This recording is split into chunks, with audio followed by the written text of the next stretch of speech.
Quem dá as normas na igreja? Creio que é uma pergunta bem pertinente nesse momento que estamos vivendo, porque hoje há uma certa confusão de identidade nas questões normativas em algumas igrejas concernentes às normas de conduta e doutrina.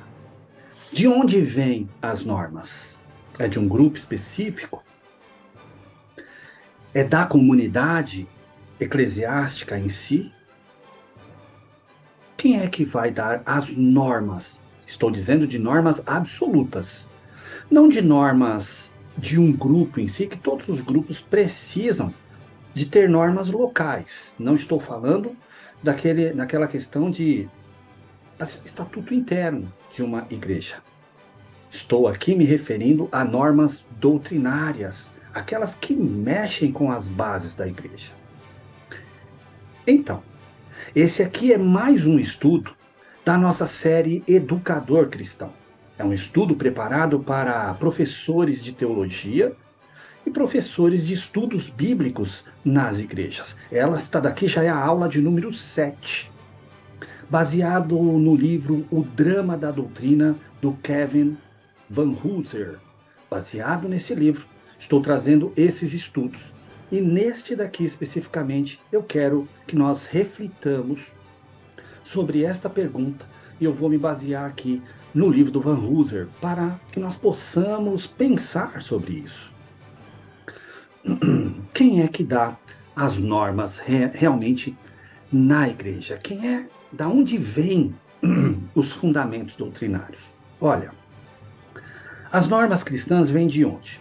Será que é da cultura eclesial?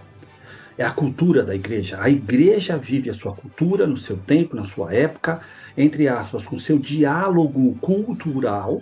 E com esse diálogo cultural, aí traz as normas doutrinárias para a igreja? Ou será que as normas da igreja, as normas doutrinárias, vêm do cânon bíblico? O cânon é dos 66 livros que nós temos nas nossas mãos. Nós estamos vivendo uma época onde a aculturação da igreja tem feito com que nós mais nos pareçamos com o mundo do que com aquilo que realmente a Bíblia menciona que deve ser uma igreja, a igreja de Jesus Cristo. Nós estamos fazendo tantas concessões em nome da nossa contemporaneidade, que, para falar a verdade, quase não dá mais para reconhecer cristão e não cristão, e às vezes até mesmo de ateus, cristãos que têm atitudes parecendo mais ateus. A norma bíblica, ela se volta para a prática, enfatizando a sabedoria e recupera com criatividade o princípio do sola escritura. Só a escritura, somente a escritura, desde Martinho Lutero. A doutrina bíblica, ela leva-nos à prática. É aí que está a questão. Não é a prática que nos faz gerar a doutrina, mas a doutrina, a norma bíblica, ela se volta para a prática. Não tem como eu ler a Bíblia de verdade e não praticar a Bíblia. E quando eu leio a norma bíblica, a doutrina bíblica, eu estou enfatizando a sabedoria, ou seja, estou falando, eu sou uma pessoa não apenas de conhecimento, mas uma pessoa que tem sabedoria para usufruir do conhecimento que eu estou adquirindo na Bíblia. Eu vou recuperando com a criatividade, ou seja, com o dia a dia. Só a Bíblia pode gerir a minha vida, a minha conduta. As normas cristãs vêm de onde? Não é da cultura eclesial. Apesar da importância da cultura eclesial dentro dos seus contextos específicos, mas não são os contextos específicos que geram a norma bíblica. a norma cristã. É o cânon, é a Bíblia Sagrada quem nos traz a norma. O sola escritura não é um mero princípio abstrato, de ficar refletindo sobre temas filosóficos, teológicos, e ficar lá abstraindo da realidade do nosso dia a dia coisas apenas para ficar pensando. O sola escritura não é só isso.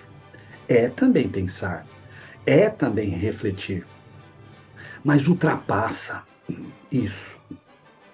É, na verdade, prática teológica concreta. Isso é só escritura.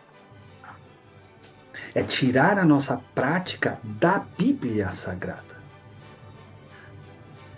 Com um diálogo cultural também. Porém, esse diálogo, ele parte muito mais de uma questão de eu já vou dialogar com o mundo sabendo que ele jaz no maligno. Eu como igreja, eu não vou ao mundo pedir perdão como se o mundo estivesse correto, a cultura estivesse correta, e nós, igreja, errado. Que tipo de igreja é essa? O homossexual é homossexual por culpa da igreja. O drogado é drogado por culpa da igreja. O adúltero é adúltero por culpa da igreja. Olha, pessoas na igreja falham, pastores falham, mas a culpa dos nossos pecados não é deles. Senão nós ficamos igual Adão e Eva, lá no Éden. Foi a mulher que tu me deste. A mulher que tu me deste. Aí quando pergunta para a mulher, não, foi a serpente que tu fizestes. Empurrar a culpa. Por isso que só a Escritura é que traz-nos a norma. Mas isso não é um princípio só de ficar pensando, refletindo. É prática teológica concreta, é colocar em prática o que a Bíblia manda nesta cultura que jaz no maligno. É uma prática de atuação, é um cristianismo atuante e bíblico, não de micagens, de imitações baratas, que mais nos faz igualarmos-nos a eles do que mostrar uma cultura diferente. Aliás, a cultura diferente, que é a cultura bíblica. Discursos e atos que correspondem à palavra de Deus. Isto é prática teológica. Falar e agir.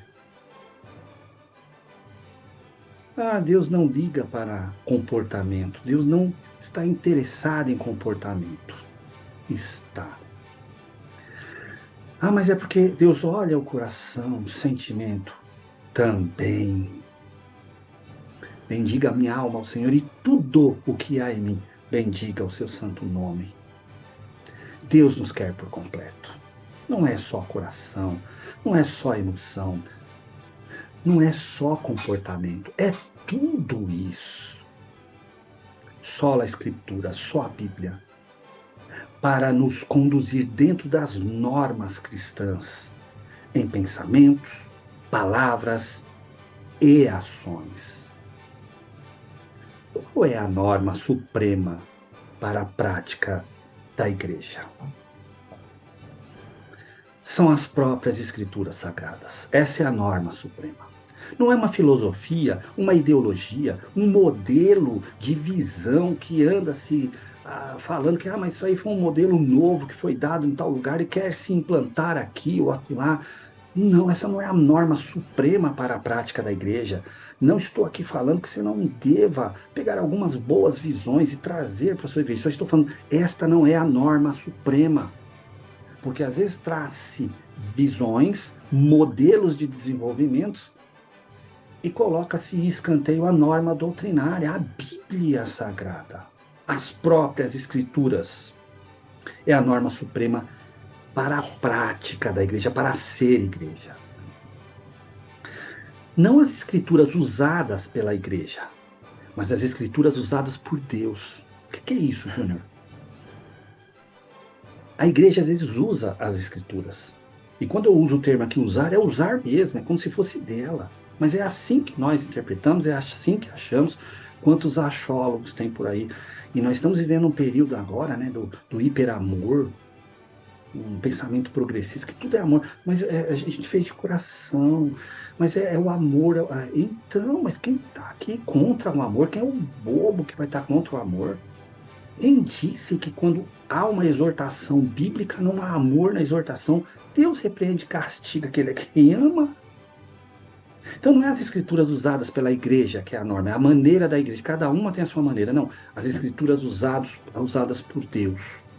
É como Deus, autor da Bíblia, usa a própria palavra dele, e não como eu acho que deveria ser usado.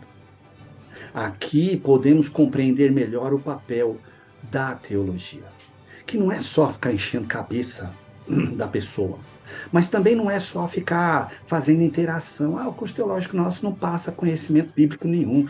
A gente só interage. O importante aqui é nós estarmos interagindo, aprendendo a lidar um com o outro. Tá, mas esse lidar um com o outro é baseado em que norma? Tem que ser na Bíblia Sagrada.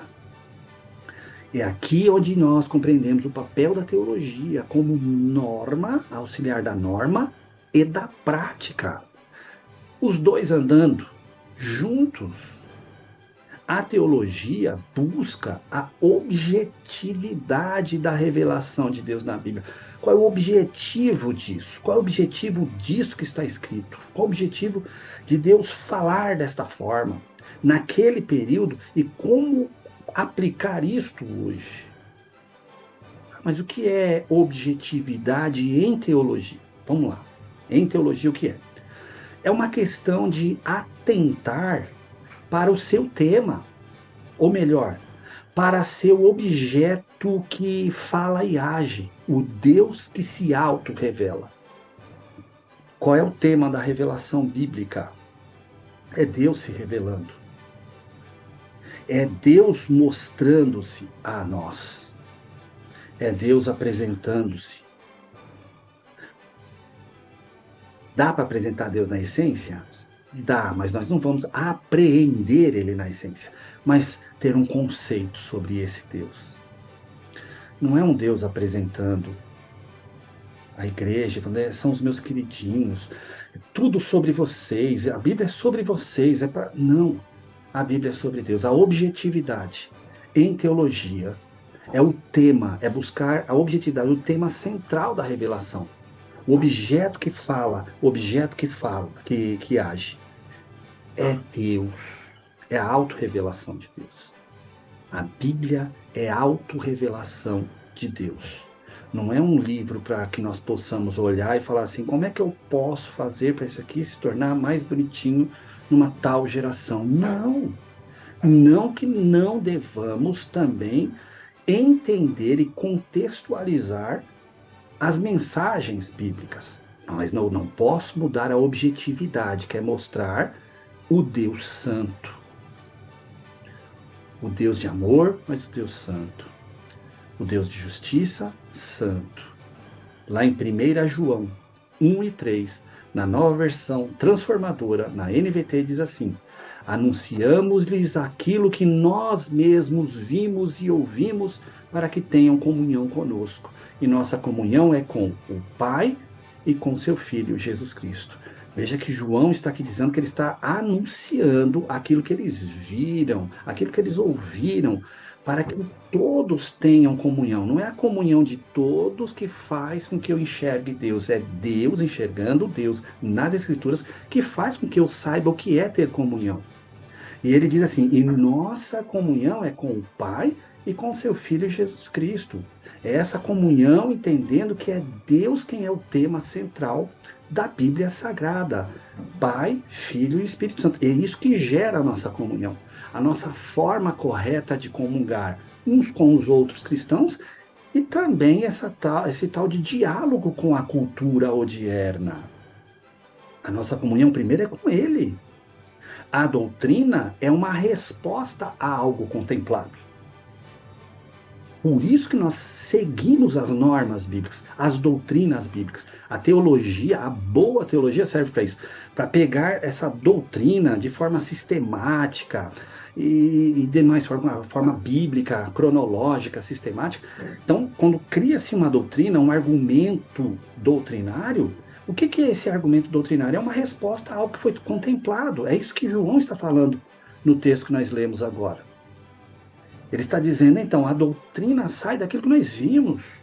Mas vimos aonde? Na igreja? Então, daquilo que tirei doutrina? Não, ele fala, vimos em Deus Pai, em Deus Filho, pela ação do Deus Espírito no nosso coração. É daí que sai a doutrina.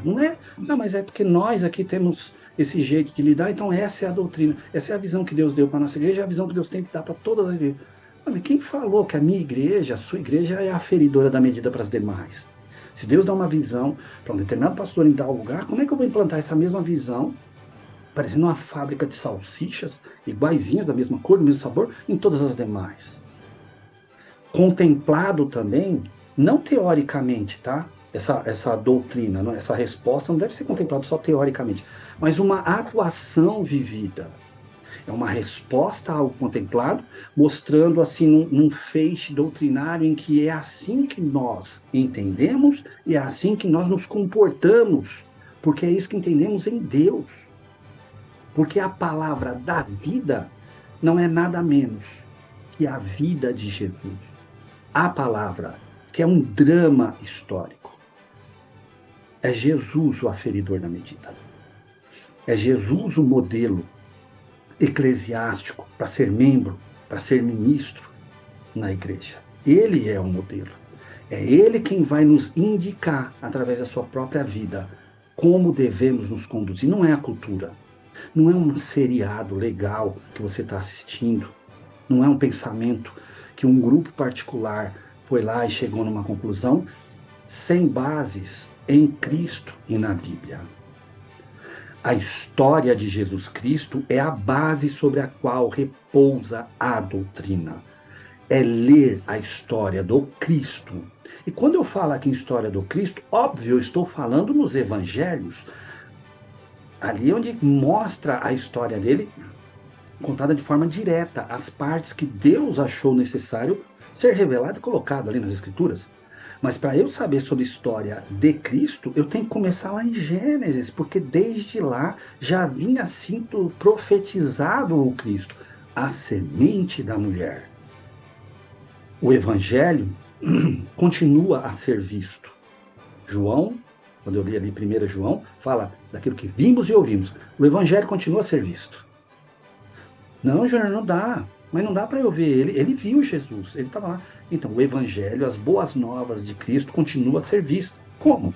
No batismo em águas, na ceia do Senhor. Por isso que o Senhor Jesus deixou esses dois ritos, essas duas formas de lidar com o mundo sobrenatural, falando batismo representando morte às coisas do mundo, ao pecado, e ressurreição para Cristo. A ceia do Senhor, que representa a minha comunhão com Deus e com os demais.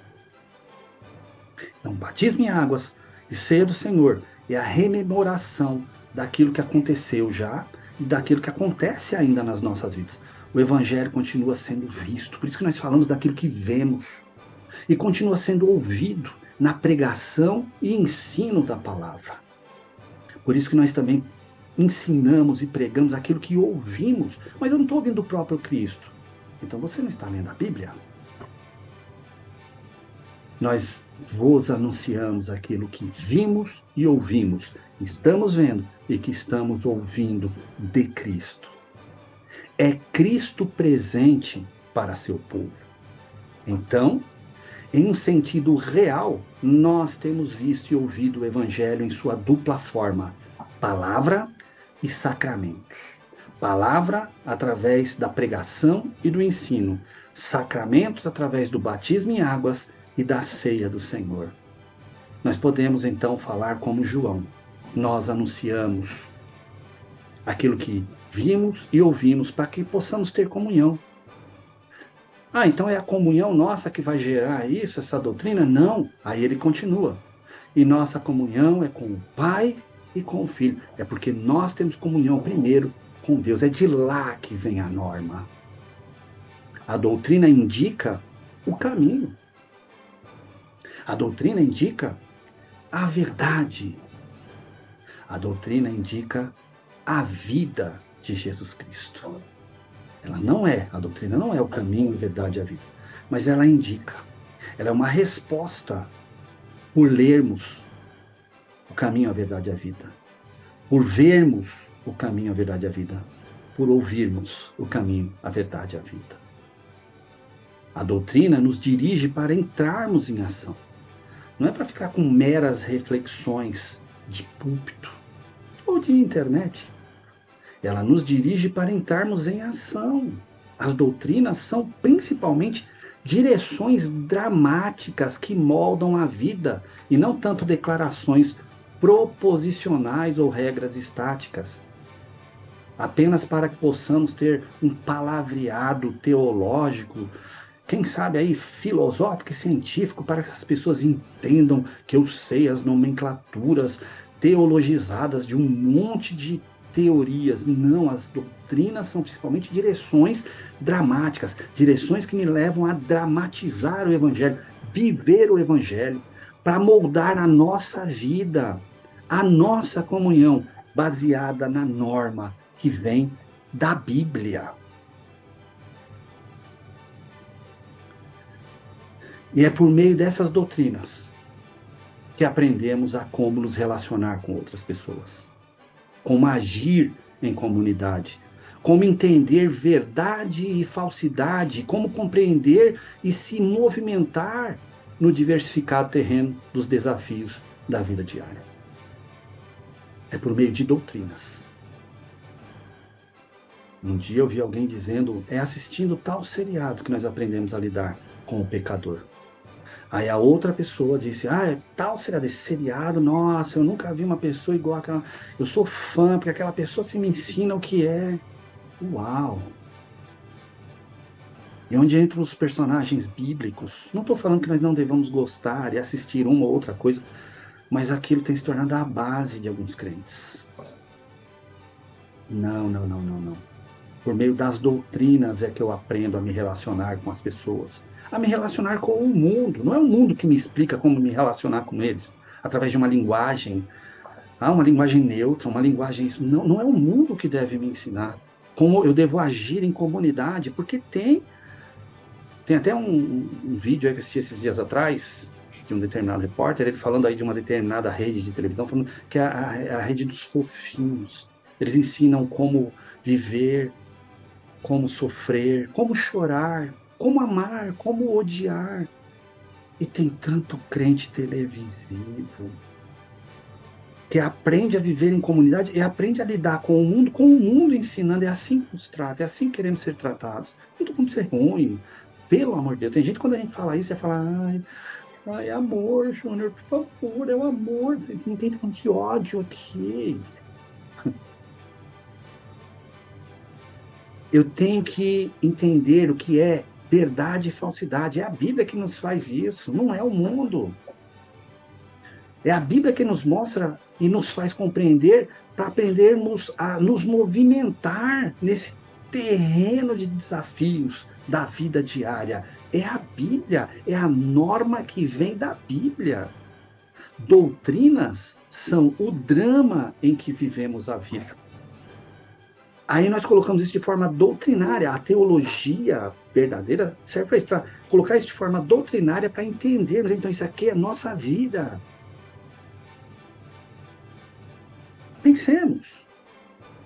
Se a doutrina for meramente descritiva do que os cristãos geralmente dizem e fazem, ela será incapaz de criticar e corrigir práticas cristãs inadequadas. Se a doutrina não for a norma, a verdade, ela é apenas uma questão de... é assim que a gente fala, é só para colocar as etiquetas corretas. E olha, cuidado com a etiqueta para não ferir o coraçãozinho do A, do B, como diz um outro repórter que assisto de vez em quando, os floquinhos de neve. A solução é apelar para o senhorio de Cristo sobre a doutrina exercido por meio do Espírito Santo. E não apelar para. Vamos usar um termo aqui forte. É, é, campanhas publicitárias na igreja, para dar mais publicidade, porque aí a igreja evangeliza mais se tiver assim. Se usar tal termo, uau, eu pensei que a igreja evangelizaria mais desde que vivesse o evangelho. Não, hoje a marketagem nas igrejas fazem com que nós tenhamos que sofrer, chorar, sorrir, até exortar de uma maneira em que é ensinado o evangelho marqueteiro. A vida coletiva da igreja é o locus, ou o local propriamente, da obra do Espírito refletindo a imagem de Cristo no dia a dia do povo de Deus. A vida coletiva da igreja não é de onde sai a doutrina, mas é o locus da obra do Espírito Santo, que vai refletir nesta igreja a imagem de Cristo no dia a dia do povo de Deus. Não é a igreja que traz a doutrina. A igreja é o local onde a doutrina vai ser implantada, vivida, para que o mundo enxergue Jesus Cristo. Experiências não geram doutrinas. Doutrinas bíblicas geram experiências extraordinárias. Paul Washer disse: o que importa é o que as Escrituras ensinam e não o que você acredita. Pense nisso. David Martin Lloyd Jones: Jesus nunca mudou o Evangelho para adaptá-lo às pessoas. Ele mudou as pessoas para fazê-las caber em seu Evangelho. De onde vêm as normas da igreja? É da Bíblia. Não vem de mim, não vem de você. Não vem de um seminário teológico, uma faculdade teológica, de uma ideologia, de uma rede de televisão ou de um consórcio de mídia. Não. Vem da Bíblia Sagrada. Não vem de pessoas extremistas de um lado ou de outro, não. Vem da palavra de Deus. Vem das normas, então? O Cristo, o cabeça da igreja. Nós somos o corpo. As normas cristãs vêm de onde, então? É do Cristo. O Cristo que a Bíblia descreve. Vamos seguir as normas da igreja, porque as normas vêm dele. Deus abençoe você, sua família e seu ministério.